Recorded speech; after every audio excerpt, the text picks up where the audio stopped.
Kusangka malam, ternyata siang. Hampir 3.000-an nambah satu sukatan. Kupikir cuma prank, ngikut trennya media.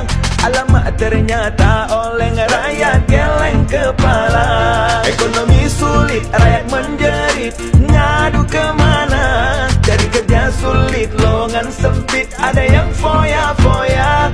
Tanpa perhitungan, naik harga barang, rendahnya pendapatan.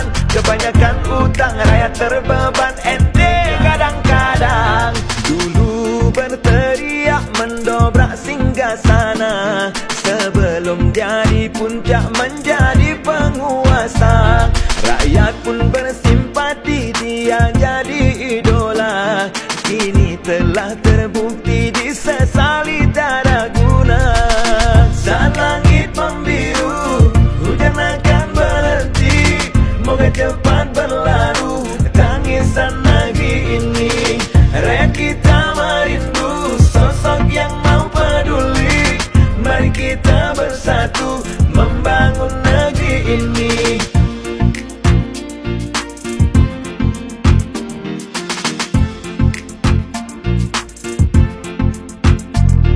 Bagi yang kaya mungkin biasa saja, menengah ke bawah susah tiada terkira.